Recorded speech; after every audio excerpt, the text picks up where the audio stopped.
ദൈവത്തോടൊപ്പം ജീവിതത്തിൽ ഇത്രയും ദൂരം പിടിച്ചു നിന്നില്ലേ? ഈ ഒരു ഫൈറ്റ്, ഈ ഒരു ലൈഫിലെ പല പ്രതിസന്ധികളെയും തരണം ചെയ്ത് ഇവിടെ വരെ എത്തിയ നിന്നെ ദൈവം ഒരു ചാമ്പ്യനായിട്ടാണ് കാണുന്നത്. You are A champion. പലപ്പോഴും നമ്മൾ മറ്റുള്ളവരുമായിട്ടൊക്കെ കമ്പയർ ചെയ്തിട്ട് അവർക്കുള്ള പല കാര്യങ്ങളും ഓർത്തിട്ട് നമ്മൾ ചിന്തിക്കും, ഈ ദൈവമേ നിങ്ങളൊരു പരാജയപ്പെട്ട വ്യക്തിയാണെന്നൊക്കെ ചിന്തിച്ചിട്ടുണ്ടോ? എപ്പോഴും ഓർത്തോളുക, അവരെഴുതുന്ന പരീക്ഷയല്ല നിങ്ങളെഴുതുന്ന പരീക്ഷ. നിങ്ങൾ കടന്നു പോകുന്ന കാര്യങ്ങളല്ല അവർ കടന്നു പോകുന്നത്. അതുകൊണ്ട് തന്നെ ദൈവത്തിൻ്റെ ഉള്ളിൽ നിങ്ങൾ ഒരു സ്പെഷ്യൽ വ്യക്തിയാണ്. ഞാൻ ഇന്ന് ഭിന്നശേഷിക്കാരുടെ ധ്യാനത്തിനിടയിൽ ഒരു വ്യക്തിക്ക് വേണ്ടി പ്രാർത്ഥിക്കുന്ന സമയത്ത് ഈശോ എന്നോട് ഇങ്ങനെ പറയാൻ ആ വ്യക്തിയോട് പറയുകയായിരുന്നു, you are A successful person. നീ ഇവിടെ വരെ പിടിച്ചു നിന്നില്ലേ?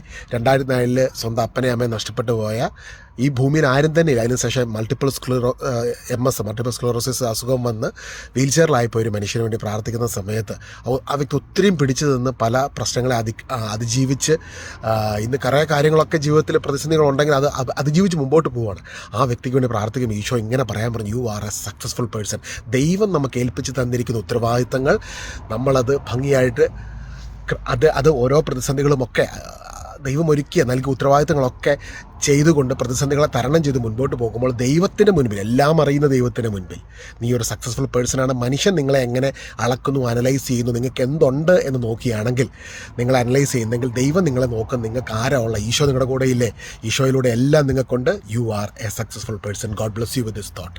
എന്തിനാ ഇങ്ങനെ പറയുന്നതെന്ന് വെച്ചാൽ, ദൈവം എങ്ങനെ നമ്മളെ കാണുന്നു, എത്രമാത്രം നമ്മളെ സ്നേഹിക്കുന്നു, എത്രമാത്രം നമ്മളോട് കരുണയോടെയാണ് ദൈവം നമ്മളെ സ്നേഹിക്കുന്നത്. കരുണാർദ്ര സ്നേഹത്തെ നമ്മൾ മനസ്സിലാക്കുമ്പോഴാണ് നമുക്ക് കൂടുതൽ വിശ്വാസത്തോടെ പ്രാർത്ഥിക്കുവാനും ഈ ചലഞ്ചുകൾക്കിടയിൽ, ഈ പ്രതിസന്ധികൾക്കിടയിലും ലോകപ്രകാരം ചിലപ്പം പരാജയത്തിലൂടെയായിരിക്കും നിങ്ങൾ കടന്നു പോകുന്നത്, അല്ലെങ്കിൽ മറ്റുള്ളവരെ പോലെ നിങ്ങൾക്ക് എത്തിപ്പെടാൻ പറ്റാത്ത അവസ്ഥയായിരിക്കും. പക്ഷേ ഇതിൻ്റെ നടുവിൽ വിശ്വാസത്തിൽ, അഭിഷേകത്തിൽ നിറഞ്ഞ് പരിശുദ്ധാത്മാവിൻ്റെ അഭിഷേകത്തിൽ വിജയകരമായ ഒരു ക്രൈസ്തവ ജീവിതം നയിക്കുവാൻ നിങ്ങൾക്ക് ദൈവത്തിലൂടെ, ദൈവത്തോട് ചേർന്ന് നിങ്ങൾക്ക് സാധ്യമാകും. അതുകൊണ്ടാണ് നമ്മൾ അപ്പസ്തലന്മാരൊക്കെ ജീവിതം നോക്കുമ്പോൾ അവർ സഭയെ പ്രതിസന്ധികൾക്ക് നടുവിൽ അവരും പ്രതിസന്ധിയിലൂടെ കടന്നു പോകുന്നു, സഭയും പ്രതിസന്ധിയിലൂടെ കടന്നു പോകുന്നു. ആ സമയത്ത് യേശുവിനെക്കുറിച്ചുള്ള മനോഹരമായ സന്ദേശങ്ങൾ പങ്കുവെക്കുമ്പോൾ ആത്മാവിൻ്റെ അഭിഷേകം നിറയപ്പെട്ടു. ആത്മാവിൻ്റെ അഭിഷേകം നിറഞ്ഞെങ്കിൽ മാത്രമേ ഉള്ളൂ നമുക്ക് വിശുദ്ധിയിലൊക്കെ ജീവിക്കാൻ പറ്റത്തുള്ളൂ, കർത്താവിനോട് ചേർന്ന് ജീവിക്കാൻ പറ്റത്തുള്ളൂ. പക്ഷേ നമ്മൾ തലകുത്തി നമ്മൾ പലപ്പോഴും പഠിപ്പിക്കുന്നത് എന്താ, നമ്മൾ വിശുദ്ധിയിൽ ജീവിച്ചാൽ കർത്താവിൻ്റെ അഭിഷേകം കിട്ടും.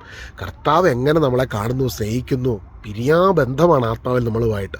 ആ ബന്ധത്തെയൊക്കെ മനസ്സിലാക്കി കഴിയുമ്പോഴാണ് കർത്താവിന് നമ്മളോടുള്ള സ്നേഹം എത്രമാത്രം നമ്മളെ ആഴത്തിൽ സ്നേഹിക്കുന്നു. ആ സ്നേഹത്തെ തിരിച്ചറിയുമ്പോൾ ഈ സഹനത്തിൻ്റെ നടുവിൽ ആ സ്നേഹത്തിൽ നിറഞ്ഞു ജീവിക്കാൻ നമുക്ക് സാധിക്കും. ഈ ദിവസം പരിശുദ്ധാത്മാവിൻ്റെ വലിയൊരു അഭിഷേകം നിങ്ങളെ പൊതിഞ്ഞു പിടിക്കുമാറാകട്ടെ, ഇപ്പോഴും എപ്പോഴും എന്നും എന്നേക്കും.